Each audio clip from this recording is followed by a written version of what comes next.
जब हम कबड्डी खेलने के लिए जाते थे तो हम अपनी लंगोटियां बदल लेते थे। ये तो माइक है। अनिश जी आपका बहुत बहुत धन्यवाद।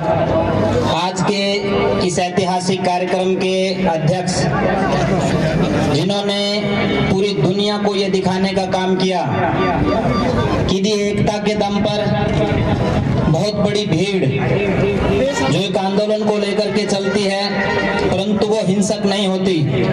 आपने देखा होगा 1 साल से भी ज्यादा इस खटखट टोल के ऊपर सबसे बड़े कार्यक्रम आयोजित किए गए, लेकिन किसी कार्यक्रम में कोई हिंसा नाम की चीज देखने को नहीं मिली। इसका पूरा श्रेय किसी एक व्यक्ति को यदि मैं देना चाहूं, हालांकि आपकी पूरी की पूरी टीम सक्षम है उस कार्य को करने में, परंतु आदरणीय सतबीर सिंह जी पहलवान इतने ठंडे दिमाग के व्यक्ति हैं कि हर व्यक्ति की सुनते हैं और सबका समन्वय करके उस बात को आगे बढ़ाने का काम करते हैं। वो आज तब भी इन माओं ने अपने नौजवान बेटों को देश की आजादी के लिए देने का काम किया था। और आप लोगों को जान करके ये खुशी होगी कि जिस ऐतिहासिक धरती इस खटखट के ऊपर आप बैठे हुए हैं, जिस किसान आंदोलन को आप चला रहे हैं, इससे आप लौट जाइए वापिस लगभग 107-8 साल पीछे मैं आपको लेकर के जाना चाहता हूँ। 1907 में जब अंग्रेज 3 काले कानून लेकर के आए थे किसानों के, उन 3 किसानों के जो काले कानून थे उनको वापिस भेजने का काम किया था। तो खटखट की भूमि से शहीद आजम भगत सिंह के जो चाचा जी थे, चाचा अजीत सिंह और लाला लाजपत राय, ये आर्य समाज के कार्यकर्ता थे, परंतु खटखट की भूमि से किसानों के लिए एक आवाज उठी थी और उस समय नारा दिया गया था, पगड़ी संभाल जट्टा, पगड़ी संभालो। और उसके बाद जब भी इस देश में जैसी जैसी जरूरत पड़ी, इस खटखट भूमि ने अपने आप को बलिदान करने का काम किया है। उस भूमि से 4 पीढ़ियां, दादा अर्जुन सिंह, किशन सिंह और उनके बाद शहीद आजम भगत सिंह, चाचा अजीत सिंह, कितने लोगों के नाम मैं बता सकता हूं जिन्होंने इस देश को आजाद करवाने का काम किया।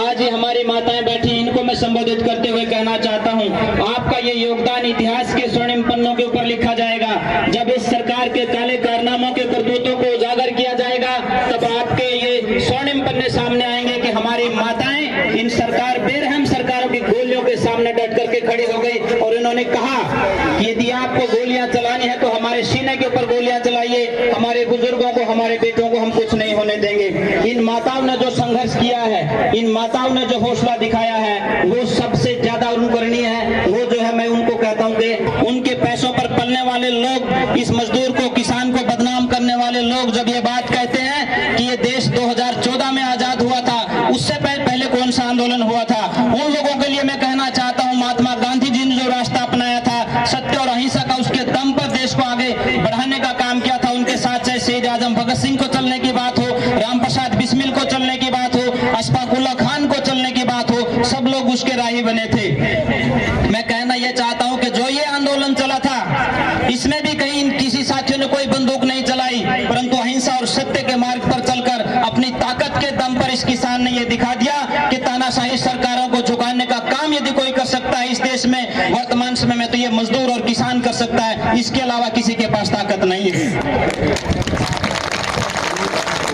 और सरकारों को, आप लोगों को यह चैलेंज करना पड़ेगा कि अब हवाएं ही करेंगी रोशनी का फैसला, अब हवाएं ही करेंगी रोशनी का फैसला। जिस दिए में तेल होगा वही दिया जल जाएगा। अब तो आमने सामने की टक्कर है सरकारों के साथ। जो भाई अनीश जी ने कहा कि कुछ लोगों ने इनके ऊपर लेबल लगा दिया कि ये कांग्रेस के लोग हैं, मैं ये कहना चाहता हूं, कांग्रेस तो छोड़ दीजिए, आप लोगों के ऊपर नहीं, इन माताओं के ऊपर आरोप लगाए गए कि ये पाकिस्तानी, इनके ऊपर आरोप लगाए गए कि ये आतंकवादी, इनके ऊपर आरोप लगाए गए कि ये चाइना के पैसे के दम पर बैठी हुई हैं। जो माताएं अपने घर में बैठ करके वहां से आते समय 1 डोलू के अंदर दूध लेकर के इस आंदोलन में शामिल होती थी, 4 रोटी अपने साथ बांध करके लेकर के आती थी, उनके ऊपर इन राजनेताओं ने आरोप लगाए कि ये पाकिस्तानी, ये चाइना के पैसे के ऊपर पल रहे हैं, ये आतंकवादी संगठन से संबंध रखते हैं, ये खालिस्तानी संगठनों से संबंध रखते हैं। जब हमारी माताओं को अपमानित किया गया है, आप लोगों को मैं कहना चाहता हूं, मैं कोई राजनीतिक आदमी नहीं हूं, मैं एक समाज का एक सामान्य सा कार्यकर्ता होने के नाते, एक सन्यासी होने के नाते मेरा यह फर्ज बनता है कि जब बात इस देश की आए, बात इस मजदूर की और किसान की आए, तो सन्यासियों को भी खड़ा होना पड़ता है। और इतिहास साक्षी है, 1857 की बात हो चाहे 1757 की बात हो, इन दोनों जगह सन्यासियों ने क्रांति करने का काम किया था। परंतु आज तो लोगों ने राम को बांट लिया है,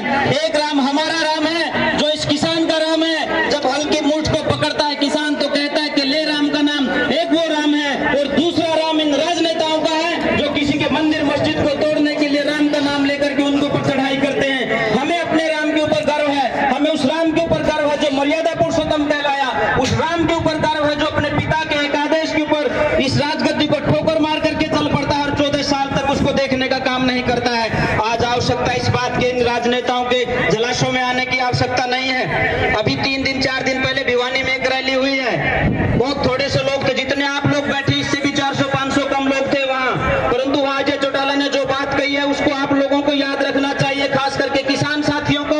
उन्होंने कहा कि पूरा का पूरा किसान आंदोलन सिर्फ जजपा पार्टी के खिलाफ था, सिर्फ दुष्यंत चौटाला के खिलाफ था। मैं ये कहना चाहता हूँ, ये खटखड़ की भूमि है। इन्हीं माताओं ने आपको घर में बैठा बैठा करके दूध पिलाया है और साथ में 100-500 रुपये आपकी पार्टी के लिए दिए हैं और आपको आगे बढ़ाया है। ये वही माताएं हैं, अपना फर्ज अब निभाएंगी। हमारे 750 से ज्यादा किसान मारे गए हैं। यदि आप आज ये दूध का गिलास दुष्यंत चौटाला और उसकी पार्टी के लोगों को पिलाते हो तो मैं ये मानूंगा कि आप इन 750 किसानों की चिताओं पर पानी डालने का काम कर रहे हैं। ये संकल्प हमारी माताएं लें कि इनको अपने घरों में नहीं घुसने देंगे। अरे जिन लोगों के घरों में ये लोग जाते थे उनकी तो भैंस नहीं बिकती थी, आप लोगों ने उनको अपने सिर के ऊपर बैठा लिया। आज आवश्यकता इस बात की, एक बात को समझने की है और इन राजनेताओं को इनकी औकात दिखाने की आवश्यकता है। इन राजनेताओं में ज्यादा दम नहीं होता, ये तो बंदर की तरह से होते हैं। एक बार आपने दहाड़ लगा दी तो छत से नीचे गिरने का काम करेंगे। एक निवेदन आपसे कर रहा हूं, अनीश जी और सतबीर जी बैठे हुए हैं, हमारी पूरी सरदारी बैठी हुई है। गांव के स्कूल में शहीद आजम भगत सिंह का एक स्टैचू लगा हुआ है। मैं ये निवेदन कर रहा हूं, उसके लिए जो भी काम करना पड़े और उसमें मेरी भी जो आप जिम्मेदारी लगाएंगे मैं करूंगा कि गांव के अंदर एक जय जवान। निवेदन ये है कि आप लोगों ने 1 साल के बाद ये कार्यक्रम किया है। साथियों, ये ऐसे कार्यक्रमों को हर महीना एक निश्चित कर दीजिए ताकि आपस में सब लोग मिल बैठ करके आगे के प्रोग्रामों की योजना बनाते रहें। दूसरा है कि गांव में जिनके ऊपर केस है, अनीश जी, जिनके ऊपर केस है उस गांव में निगरानी कमेटी बने। ऐसा ना हो कि कहीं ना कहीं हमारे 1-2 साथी को अकेला जान करके कुछ पुलिस के लोग उठा करके वहां से ले जाएं। उनकी सुरक्षा की जिम्मेदारी भी हमारे किसान साथियों की होनी चाहिए। ये भी मैं निवेदन कर रहा हूं। इतना निवेदन करते हुए कि हमारी जो भी जिम्मेदारी आप लोग लगाएंगे, क्योंकि हम तो सन्यासी हैं, इन्हीं किसानों से मांग करके खाते हैं, तो आपके इस रोटी का कर्ज, इस दूध का कर्ज उतारने के लिए और इस मिट्टी पर खेल करके हम बड़े हुए हैं, इसका कर्ज उतारने के लिए हम लोग तो आए हैं। जो जिम्मेदारी